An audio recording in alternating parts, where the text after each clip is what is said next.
की धरती पर इस जेपी इंटर कॉलेज के पावन प्रांगण में इस सभा को संबोधित करने वाले हम सभी के आस्था और विश्वास के केंद्र पूज्य महाराज जी का आगमन हम सभी के बीच में हो रहा है। इसके पूर्व मैं आप सभी से जुड़ के आपसे संवाद करने के लिए आया हूं। सर्वप्रथम मंच का संचालन कर रहे आदरणीय राकेश पांडे जी, इस सभागार में उपस्थित कैंपियरगंज विधानसभा के सम्मानित जनता, यहाँ के लोकप्रिय विधायक, विराट व्यक्तित्व के धनी, मैनेजमेंट के महारथी, हम सभी के नेता माननीय फतेह बहादुर सिंह जी का हार्दिक अभिनंदन करता हूं, स्वागत करता हूं। आज के इस कार्यक्रम में मंच पर विराजमान कालीबाड़ी के हमारे सम्मानित महंत आदरणीय महंत जी, यहाँ के सम्मानित ब्लॉक प्रमुख, हम सभी के अभिभावक आदरणीय गणेश दत्त त्रिपाठी जी, आदरणीय ओम प्रकाश जायसवाल जी, आदरणीय संगम द्विवेदी जी, आदरणीय जितेंद्र बहादुर सिंह जी, भारतीय जनता पार्टी जिले के प्रभारी आदरणीय अजय सिंह गौतम जी, मंडल अध्यक्ष धीरज त्रिपाठी जी, गणेश सहानी जी, पिछड़ा मोर्चा के जिला अध्यक्ष आदरणीय श्री कौलवास सिंह जी समेत इस सभागार में, इस पंडाल में, इस मैदान में उपस्थित कैंपियरगंज की सभी सम्मानित जनता का हार्दिक अभिनंदन करता हूं, स्वागत करता हूं, आप सभी को प्रणाम करता हूं। साथियों, मैं आप सभी से आग्रह करने के लिए आया हूं। माननीय मुख्यमंत्री जी का आगमन कुछ ही मिनट में हम सभी के बीच में होगा। इसके पहले यहां सम्मानित जनता के बीच में आप सभी को आमंत्रित करने के लिए आया हूं। आपने देखा है पिछले 5 वर्षों में किस प्रकार से उत्तर प्रदेश की दशा और दिशा बदली है।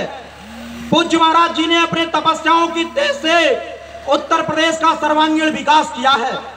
इस देश के प्रधानमंत्री नरेंद्र मोदी जी ने गरीबों के दुखों को, सरकार की विभिन्न योजनाओं को अपने मुख्य अतिथि, विशिष्ट अतिथि के लिए छोड़ना चाहता हूं। मैं मात्र कुछ मिनट में अपनी बातों को समाप्त करूंगा। मैं आपको याद दिलाने के लिए आया हूं।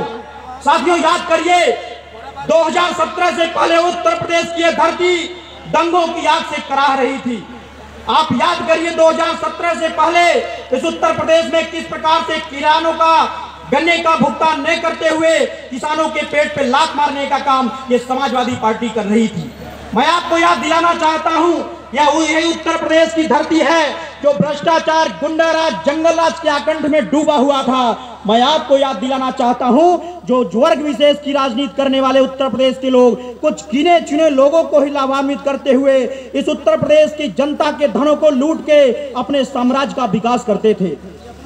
लेकिन आपके सहयोग से, आपके परिश्रम से इस उत्तर प्रदेश में परम पूज्य महाराज जी के मुख्यमंत्री बनने के बाद 2017 के बाद इस उत्तर प्रदेश की दशा और दिशा बदली है। हमारे माताओं बहनों का सम्मान बढ़ा है। मैं आपको निवेदन करने के लिए आया हूं। हमारी सरकार ने हमारी माताओं का सम्मान बढ़ाते हुए आपके नाम से उज्ज्वला योजना, आपके नाम से आवास योजना, आपके नाम से राशन कार्ड योजना, आपके नाम से शौचालय योजना देकर के हमारी माताओं बहनों का सम्मान बढ़ाया है।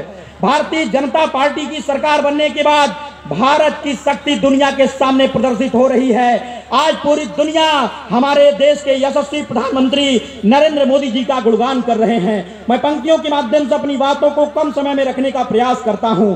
हमारा हिंदुस्तान बदल रहा है, आप सभी जानते हैं। कृषि, सड़क, शिक्षा, तकनीकी, कृषि, सड़क, शिक्षा, तकनीकी, युद्धों में भी बड़ा है मान, हुई चतुर्दिक यहाँ उन्नति, नभ में पहुंचा मंगलयान, उम्मीदों के साथ सभी अब करते हैं भारत गुणगान। इसीलिए अब हम कहते हैं जय भाजपा, जय हिंदुस्तान, जय भाजपा, जय हिंदुस्तान। साथियों, आज आवश्यकता है आप सभी को लगने की, आवश्यकता है पूज्य महाराज जी के तपस्याओं को देखते हुए अपना धर्म आप सभी को समर्पित करने की। पूज्य महाराज जी ने पूर्वांचल का विकास कैसा किया आप जानते हैं। याद करिए, स्वर्गीय वीर बहादुर सिंह जी के बाद इस पूर्वांचल की उपेक्षा किस कदर होती थी, इस गोरखपुर क्षेत्र की उपेक्षा कैसी होती थी। लेकिन पूज्य महाराज जी के आने के बाद पूर्वांचल समेत, गोरखपुर समेत पूरे हिंदुस्तान के इस उत्तर प्रदेश, जो एक बीमारू प्रदेश कहा जाता था, बीमारू प्रदेश से निकाल करके आज विकासशील प्रदेश की दृष्टि में खड़ा करने वाले पूज्य महाराज जी का इस कैंपियरगंज की धरती पे अभिनंदन करता हूं, स्वागत करता हूं। कैंपियरगंज की सम्मानित जनता के तरफ से आपको बारंबार प्रणाम करता हूं। साथियों, यह वीरों की धरती है। कैंपियरगंज की जनता सदैव ही सम्मानित जनता, प्रबुद्ध वर्ग की जनता अपने मतों का प्रयोग सकारात्मक दिशा में करती रही है। मैं आपके अपने प्रत्याशी, आपके अपने लोकप्रिय नेता, आपके अपने बेटा माननीय फतेह बहादुर सिंह के विषय में चर्चा करना चाहता हूं।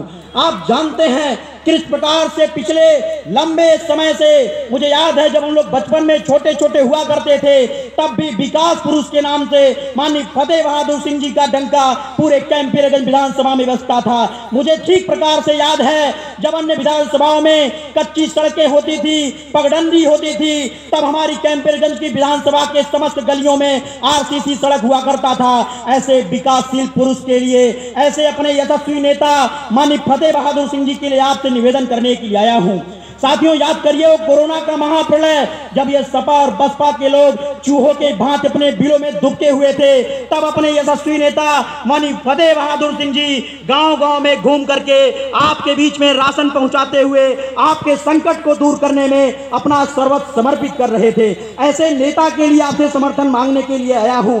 ऐसे ओजस्वी नेता जो कैंपियरगंज की जनता को अपना परिवार मानते हैं, आपके सुख दुख में सदैव समर्पित रहते हैं, आपके नेता माननीय फतेह बहादुर सिंह जी के लिए आप सभी को आमंत्रित करने के लिए आया हूं। आपके बीच में ऐसे भी प्रत्याशी का आगमन हुआ है जिसे आप ठीक प्रकार से जानते हैं। मैं नाम तो नहीं लेना चाहता, लेकिन इस सम्मानित मंच के माध्यम से उन्हें चेतावनी जरूर देना चाहता हूं। ऐसे मोहतरमा जो नेत्री के रूप में आपके बीच में आई हैं, मैं उन्हें इस मंच के माध्यम से चेतावनी देता हूं और उनसे कहता हूं, जाइए एक बार फिर से 10 मार्च के बाद 5 सालों तक इस कैंपियरगंज की जनता के बीच में, कैंपियरगंज के गांव के बीच में एक बार भ्रमण करिए, पता लगाइए, जानिए तो सही इस कैंपियरगंज की माटी में कितने न्याय पंचायत हैं, इस कैंपियरगंज में कितने ब्लॉक हैं, इस कैंपियरगंज में कितनी पुलिस चौकी है, इस कैंपियरगंज में कितने स्वास्थ्य केंद्र हैं और इस कैंपियरगंज में कितने थाने हैं। पहले जानिए तो यहाँ की आबादी क्या है, यहाँ के लोग कैसे हैं। अरे मात्र 3 महीने में बरसाती नेत्री की तरह से आकर के हमारे विकास पुरुष के सामने आप खड़े होने की हिम्मत कैसे जुटाई। मैं आपको चैलेंज करता हूं, इस कैंपियरगंज की जनता की सेवा करना था तो कहां थी पिछले 5 वर्षों से। 3 महीने से जो आपके बीच में बरसाती मेढक की तरह से आकर के जात के नाम पे आपके बीच में अपना समर्थन मांगती हैं, मैं उन्हें कहना चाहता हूं, जाइए तो पहले फील्ड में 5 वर्ष तक परिश्रम करिए, फिर यह कैंपियरगंज के प्रबुद्ध जनता आपके भविष्य तय करेगी कि आपको क्या करना है। आप जहां से आई हैं वही जाएंगी। इसी आशा विश्वास के साथ मैं अपने नेता के विषय में कहना चाहता हूं, माननीय फतेह बहादुर सिंह जी ने सदैव ही जनता के हक और हुकूक की लड़ाई लड़ी है, कैंपियरगंज की आवाज को सदन में बुलंद किया है, क्योंकि वह नेता आपके अपने हैं। बालक, वृद्ध, युवा, नर नारी, ऐसे अपने विराट व्यक्तित्व के धनी माननीय फतेह बहादुर सिंह जी के स्वभाव के विषय में कहना चाहता हूं। बालक, वृद्ध, युवा, नर नारी सबका हक दिलवाएंगे, बालक, वृद्ध, युवा, नर नारी सबका हक दिलवाएंगे। गांव-गांव से सुर उठ रहा, मंत्री जी ही आएंगे, मंत्री जी ही आएंगे। आज की सभा में आपकी गरिमामयी उपस्थिति को देखते हुए, आपके गगनभेदी नारों को देखते हुए और आप सभी के ओजस्वी ललाट को देखते हुए मैं विश्वास के साथ कहना चाहता हूं, माननीय फतेह बहादुर सिंह जी ऐतिहासिक मतों से जीत करके इस कैंपियरगंज विधानसभा का मान सम्मान, स्वाभिमान बढ़ाते हुए चतुर्दिक विकास करेंगे। मैं इस विधानसभा के विकास पे चर्चा नहीं करूंगा, क्योंकि आप सभी जानते हैं आपने लाभों को लिया है, आप विभिन्न योजनाओं से लाभान्वित रहे हैं, लेकिन वोट देते समय जरूर याद रखिएगा किस प्रकार से स्टेडियम दे करके, राजकीय इंटर कॉलेज दे करके, राजकीय महाविद्यालय दे करके और यहाँ के विभिन्न सड़कों को, चौराहों को, आपके जल प्याऊ की व्यवस्था को, सौर ऊर्जा को लगा करके आपके जीवन में किस प्रकार से उमंग भरने वाले यशस्वी नेता माननीय फतेह बहादुर सिंह जी आपके बीच में रहते हुए सदैव आपके साथ खड़े रहते हैं। ऐसे नेता को भारी मतों से विजयी बनाने के लिए आपको आमंत्रित करने के लिए आया हूं। साथियों, यह कोई सामान्य चुनाव नहीं है, यह भारतीय जनता पार्टी कैंपियरगंज विधानसभा का होने वाला चुनाव एक ऐसा चुनाव है जिसपे पूरी दुनिया की टकटकी लगी है, क्योंकि यह पूज्य महाराज जी की कर्मभूमि है, यह हमारे यशस्वी मुख्यमंत्री जी की कर्मभूमि है। इस कैंपियरगंज की जनता ने सदैव ही माननीय मुख्यमंत्री जी का मान सम्मान स्वाभिमान बढ़ाने का काम किया है। आज आवश्यकता है अपने उसी नेता के लिए, अपने माननीय मुख्यमंत्री जी के लिए एकजुट होकर के आह्वान करता हूं आप सभी से, निवेदन करता हूं आप सभी से, आइए इस धर्म युद्ध में अपने पूज्य महाराज जी का, माननीय फतेह बहादुर सिंह जी का साथ दे करके उनको हाथों को मजबूत करिए, क्योंकि आपके एक वोट में वो ताकत है। मैं बताना चाहता हूं, आपके एक वोट से उत्तर प्रदेश में गुंडे माफियाओं के हृदय में कंपन उत्पन्न होगा। आपके एक वोट से इस कैंपियरगंज विधानसभा का सर्वांगीण विकास होगा। आपके एक वोट से राम मंदिर में बनने वाली एक ईंट का काम करेगा। आपके एक वोट से उत्तर प्रदेश में सुशासन व्यवस्था की स्थापना होगी। आपके वोट से धर्म की स्थापना होगी और आप सभी के प्रयास से पूज्य परम पूज्य महाराज जी हमारे जब मुख्यमंत्री बनेंगे, इस गोरखपुर क्षेत्र समेत पूरे उत्तर प्रदेश का सर्वांगीण विकास होगा। मैं आपको आमंत्रित करने के लिए आया हूं, आपसे निवेदन करता हूं, आप सभी लगिए, अपने मतों का भारतीय जनता पार्टी के पक्ष में प्रयोग करिए, क्योंकि किसी ने कहा है ख्वाहिशों से नहीं गिरते फूल झोली में, ख्वाहिशों से नहीं गिरते फूल झोली में, कर्म की साख को हिलाना होगा। कुछ नहीं होगा अंधेरे को कोसने से, अपने हिस्से का दिया खुद ही जलाना होगा, अपने हिस्से का दिया खुद ही जलाना होगा। एक बार पुनः मैं आप सभी से अपने विकासशील नेता, विकास पुरुष माननीय फतेह बहादुर सिंह जी के लिए आपके मतों को दान करने के लिए, पूज्य महाराज जी को पुनः मुख्यमंत्री बनाने के लिए आप सभी को आमंत्रित करता हूं। कैंपियरगंज की सम्मानित जनता से निवेदन करता हूं, आइए अपने माननीय फतेह बहादुर सिंह जी, अपने योगी जी, अपने मोदी जी इस देश के गरीबों की चिंता करते हुए आपके जीवन में खुशहाली लाने के लिए हर संभव प्रयास करते हैं। राष्ट्र भावना से जुड़ते हुए, राष्ट्र के नाम पे, हिंदुस्तान के विकास के नाम पे और दुनिया में भारत माता का जो मस्तक ऊंचा हो रहा है, इसके नाम पे मैं आप सभी से आमंत्रित करता हूं, आपसे निवेदन करता हूं और पंक्तियों के माध्यम से अपनी बात को समाप्त करूंगा। क्योंकि किसी ने कहा है देशभक्ति से ओतप्रोत, देशभक्ति से ओतप्रोत जन जन का मानस जब होगा, सुखी और समृद्ध राष्ट्र निर्माण कहीं पर तब होगा, निर्माण कहीं पर तब होगा। आज के इस अवसर पर आप सभी के प्रति आभार प्रकट करते हुए हिंदू युवा वाहिनी के जिला अध्यक्ष बड़े भाई विजय शंकर यादव जी समेत यहाँ उपस्थित सभी सम्मानित नागरिकों का, भारतीय जनता पार्टी के प्रत्येक पदाधिकारियों का, हिंदू युवा वाहिनी के प्रत्येक पदाधिकारियों का और अपने निषाद पार्टी के सभी सहयोगियों का हृदय से अभिनंदन करते हुए, आप सभी को प्रणाम करते हुए वाणी को देता हूं विराम।